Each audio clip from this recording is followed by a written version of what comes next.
Welcome to our on-series webcast for Queensland stakeholders, proudly brought to you by the Office of Industrial Relations. Today's webinar is about workplace bullying and the mental health barriers for return to work. We have Michael O'Hanlon from Beyondblue here to tell us about workplace bullying and its effects. The OIR are committed to driving initiatives across the workers' compensation scheme that improves safety, well-being and return to work outcomes for both employers and workers. Michael has over 20 years' experience in operational and management roles in the mining and information technology business. For the past 10 years, Michael has worked at Beyondblue, an independent, not-for-profit organisation working to increase awareness and understanding of anxiety, depression and suicide. His current role as Workplace Engagement Manager combines his professional and personal experience of depression and anxiety to advocate to corporations, industry associations and peak bodies about the benefits of improving mental health in the workplace. We are pleased to have Michael share his research about workplace bullying and the barriers that are faced when returning to work. Thank you, Marianne, and welcome everyone to this webinar which will focus on mental health and bullying in the workplace. The aim of the webinar is to provide an overview or introduction to the topic and provide links to resources that will enable you to source additional information according to your needs. So rather than do a deep dive, we're going to look across the top and then you can source what you need to your requirements. I'll reference a resource known as Heads Up, which was developed by the Mentally Healthy Workplace Alliance and Beyondblue. The members of the Alliance you can see on the slide in front of you there, and it's representatives of business, government and the mental health sector who've all come together to encourage the creation of mentally healthy workplaces with a common focus and a common language. So what I'll cover in the webinar today is a quick definition of what is bullying in the workplace, so we're all on the same page. We'll have a quick look at the impact, some of the risk factors for workplace bullying, and then how you manage the impact of workplace bullying on mental health, and in particular how it may relate to return to work. And then we'll have a look at where you might start on addressing issues around workplace bullying. So what is bullying in the workplace? Bullying is defined as repeated and unreasonable behaviour directed towards a worker or a group of worker that creates a risk to health and safety. So the key things are there, it's repeated behaviour of a persistent nature. It's not just a one-off instance, although that can lead to more bullying later on. Unreasonable behaviour is defined as behaviour that a reasonable person, having considered the circumstances, would see as unreasonable, including behaviour that is victimising, humiliating, intimidating or threatening. The risk to health and safety is also important, and in this context we'll be talking about the effect bullying has on someone's mental health.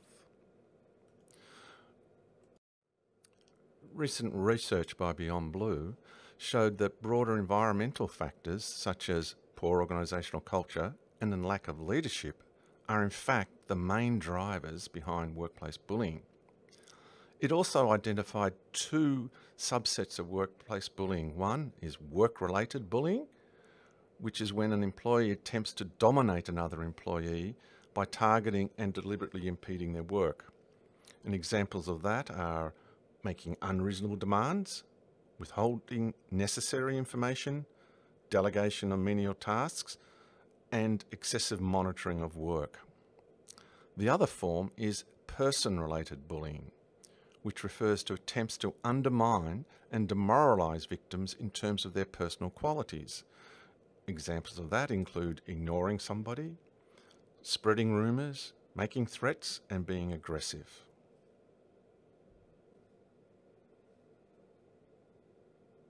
Bullying, let's have a look at what the impacts can be. It can affect people in a number of ways, resulting in things like distress, anxiety, panic attacks, sleep disturbance. It can even impact them physically in areas such as muscular tension, headaches and digestive problems. Clearly it can impact on work performance which will intend to then impact on the team, leading to a wider organisational impact. So it's important to recognise workplace bullying is not just about necessarily the individuals involved. It can have a much wider impact on the organisation. For the individual, it can lead to loss of self-esteem, a deterioration in relationships, and in some instances, increased risk of suicide. So what are some of the risk factors that are associated with workplace bullying? It's a range of things from management styles to the actual makeup of a workplace.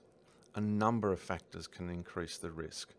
Work stresses, things like heavy workloads, individual leadership styles, how individuals relate to others, systems of work that may foster situations where people are under stress and challenging and may lead to bullying, work relationships, and workforce characteristics. If the culture of your workplace is one that may foster challenging situations, you may find bullying to be more rife in those workplaces. So let's have a look at. Now we'll explore how you might go about managing the impact of workplace bullying on mental health and return to work. In principle, managing the impact of workplace bullying on mental health is the same as any other mental health condition that can be caused by any other risk factor. So first of all, you might need to address the potential workplace source. In other words, respond to the bullying complaint.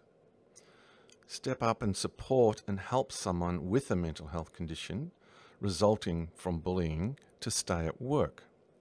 Work, we know, can play a vital role in a person's recovery by helping them to improve their quality of life and well-being, give structure and routine to day-to-day life, contribute to a sense of meaning and purpose, and promote opportunities for social inclusion and support. You might note there the similarities to return to work and stay at work policies relating to physical injuries, where the aim is to get the individual back into the workplace as soon as possible, rather than feeling isolated at home. Some of the barriers to remaining at or returning to work can include a fear that colleagues may find out about the diagnosis and have negative reactions to the person, that loss of connection with work and co-workers and trying to re-establish that, a lack of support from employers and managers, and this can be either perceived by the individual or it could be an actual lack of support that could result from a lack of mental health literacy and understanding. Uncertainty about the level or type of support that might be available. Stigma is a really great barrier or a big barrier in terms of anyone with a mental health condition, either disclosing that they have that condition or returning to work in a fear of what others might think. And then concerns that the work-related contributors to the stress, anxiety and depression, in this case bullying, have not been addressed. A quick reminder of some of the legislative and regulatory obligations relating to mental health conditions.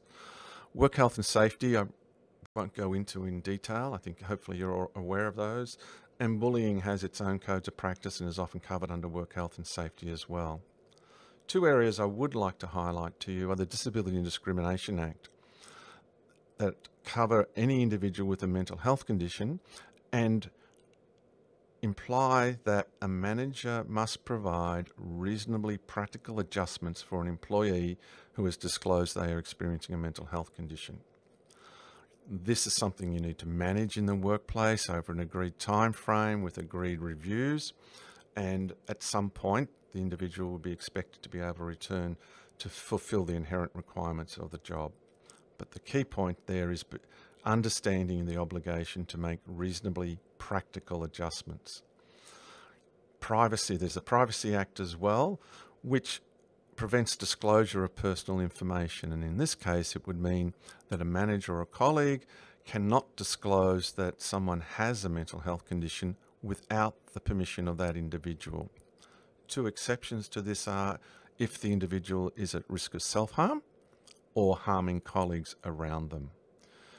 If they do disclose that information, it can only be disclosed for the purpose in which it was shared. So, for instance, in terms of making reasonably practical adjustments. A couple of extra things in mind. So where do you start? One of the things about bullying is it's one particular risk factor, and that one of the best ways to approach it is to take a holistic or integrated approach to create a mentally healthy workplace. In a mentally healthy workplace, there are a number of factors that would mitigate against bullying. First of all, you fosters a positive workplace culture. Stresses and other risks to mental health are identified and managed. There's good support for people with mental health conditions, and the organisation has a clear zero tolerance approach to discrimination and bullying. The Heads Up website is a great place to have a look at for additional resources. It's got a raft of simple, practical and free resources for individuals at any level of an organisation. It includes case studies, videos, tools, fact sheets, brochures, booklets, online learning. I'd encourage you all to dive in and have a look. And as you can see on the right-hand side of the screen there, it's nicely segmented for employers, employees, managers, and even a whole area for small business owners, recognising the particular challenges they face. Other resources you may like to have a look at is Work Health Safety Queensland has an excellent Working Towards a Bullying-Free Workplace article. Safe Work Australia has 3 excellent documents around an example of a workplace bullying policy, workplace bullying workers guide, and a guide to preventing and responding to workplace bullying. The Victorian Public Sector Commission has put out a document called Turning the Tide on Bullying and Poor Workplace Cultures and features some case studies. And our own website at Heads Up has where you'll find our research report on bullying in Australia. So thank you for your time today, and I hope you found this quick overview of the topic informative, and I encourage you to dive into those links that are on each of the pages to find out the additional information that you may need. Thanks again.